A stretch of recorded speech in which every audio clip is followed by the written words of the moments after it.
electricguitarcontrol.com. My name is Robert. Thank you so much for tuning in. So today we are learning a very classic, good old song by Golden Earring. Now this is the song Twilight Zone, of course, if you knew that riff at the beginning.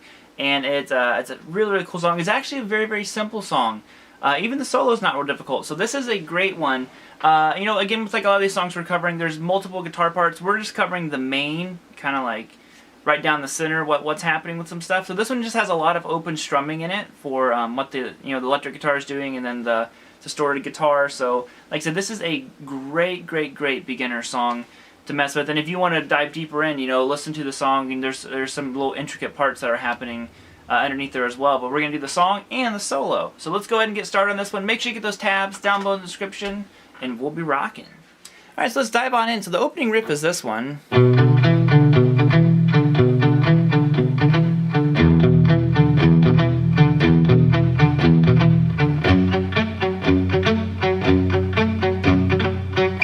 And what's kind of going on here is it's almost like it's confusing, but not at the same time. It's a pretty simple pattern, but they just kind of like flip it around. So the starting one is right here.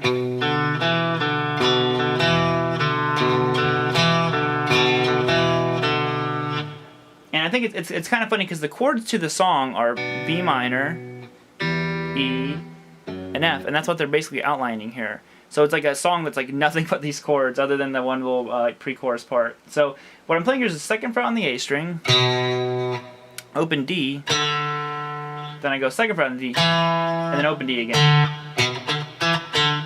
Then I do it again.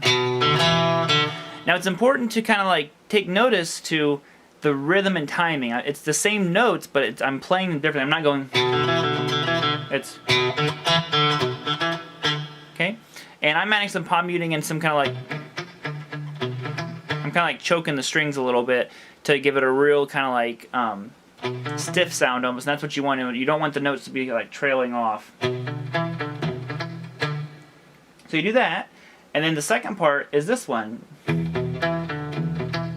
So I'm starting when I'm playing the low E string, the second fret on the A, second fret on the D, and then open D. And that's the second riff. So we have. Now the next one is just like I said, it's like this F sharp minor chord.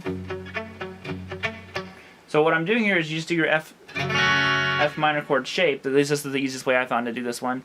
And if you don't know how to do that, you do have to bar the second fret. Then you're gonna take your ring finger, and hold down fourth fret on the A, and pinky fourth fret on the D. Now you technically don't need that A string note there, because we're not using that note at all, but this is just the chord shape that I'm referring to. So you probably noticed when I did it, I didn't use my ring finger. It's just one less finger to put down. We're not using it, so there's no reason for it to be there. But I just wanted you to have the full chord shape. So what you're doing here is you play the low E string, which would be second fret, then you play the D, which is fourth fret, and then you'll play the G, which is also second fret. So then you go back to the D. So you could move your hands like that if you wanted to, but I kind of like the sound of the notes, kind of like that. When you mute it, it still kind of rings together a little bit, and I like that sound.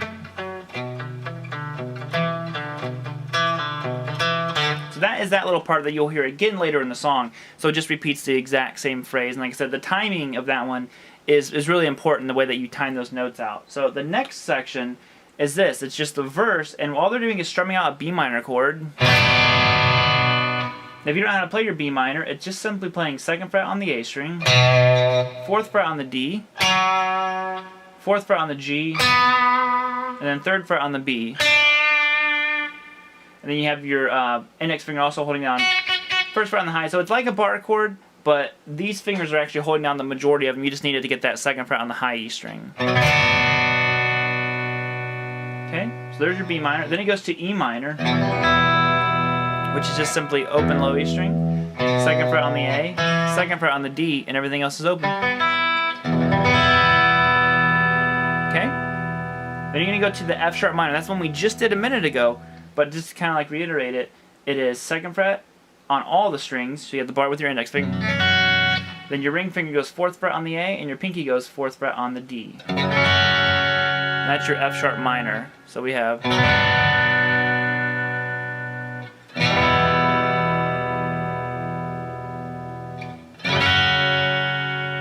then back to B minor. Now, if these bar chords are giving you trouble, I've actually already done a lesson on here about bar chords, and also one about faster chord changes. So like I said, if these are kind of tripping you up a little bit, check out those lessons as well. I did them on acoustic, but they will apply perfectly to this one. Now that is that section right there of the verse. Now the next part, there's a little bit more distortion going on here, so we're going to go...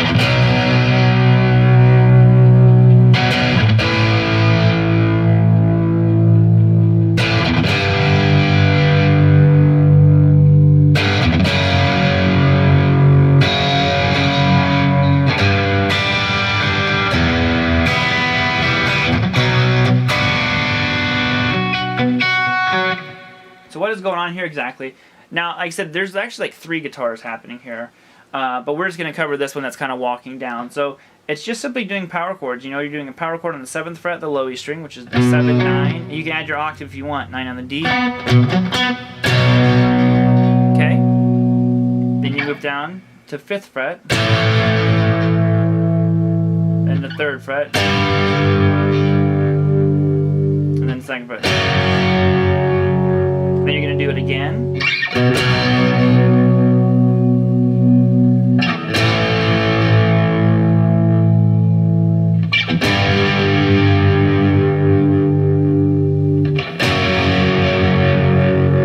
Okay. Now, I know that's not exactly the most exciting thing. A lot of times when I play this song, I'm just going to... I add a little bit of palm muting to it. Behind it, you hear one guitar's like... Lots of little things happening. And then once you finish it, now the kind of like the very end of the chorus is just a G major chord, which is 3rd fret low E string, 2nd fret on the A, open D and G. Now I'm going to add this B note here, so I'm going to play 3rd fret on the B, and then my pinky finger, I'm sorry, D note, and then my pinky's going to go 3rd fret high E. G major, E minor, and B. So that comes at the very end of that, so you should have this.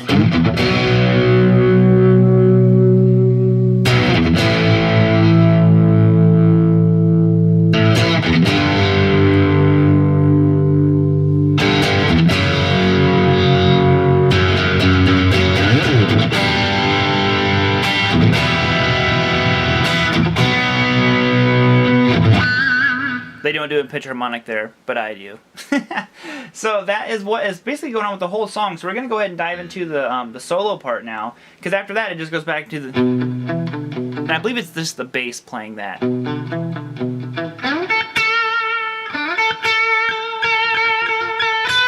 So let's go ahead and start working on that solo. So the way the solo kind of kicks off here, you start off by playing 11 on the G, and then 10th fret on the B twice, and back to 11. Then you're just going to sit there and play 10 a whole bunch of times, actually.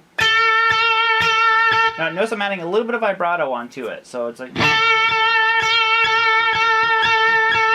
you go back to 11, then 10, then you're going to go to 12 on the B, then back to 10, then back to 12. That's that first little opening section of it. So now we're going to have to go all the way up here to 16th fret. So you're going to play 16 on the G, 15, 17 on the B, then you're going to be bending 17, then an unbent 17, then 15, then you go back to 16, and then 15. Bending 17 again, then 15, 16 on the G, then you go back to 16, then 15, 17 on the B, bending that 17 again, I know it's getting repetitive, then 15, then you're going to go 16, 14 on the G, then 16, 14 again, okay, then back to 16, 16, 15, 17, and we're almost home free. Then you're going to bend 17 again, then 15, then 16 on the G, back to 15, and bending 17, 16, 16, 16, 14, 16, I know this is getting confusing, 16, 15, 16, then we have this little chord shape here that we're going to do like this, so it just goes to 10th fret on the high E string, 12th fret on the B, and 11 on the G. Then you go to this one, which is 9 on the G and 9 on the high E and 10 on the B. Okay? So basically we have a B minor.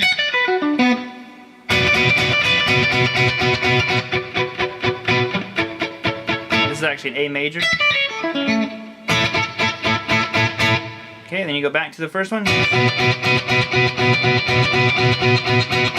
Now we're going to go... This is holding down 11 on the G, 12 on the B and high E. Then you go to 14 on the high E.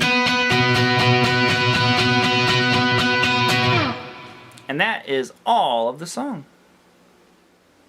Alright, thank you so much for tuning in today. Hope you enjoyed the lesson. Like I said, make sure you get those tabs. And I think that'll be pretty much it. Like I said, just a really great song. Especially if you're not used to doing some of that B minor, you know, E minor, the F minor. A lot of those kind of like bar-y shapes of chords. This is a really good song because it's music and it just sounds fun. And it's a great way to learn how to do that stuff. So I will see you next time and have a great day.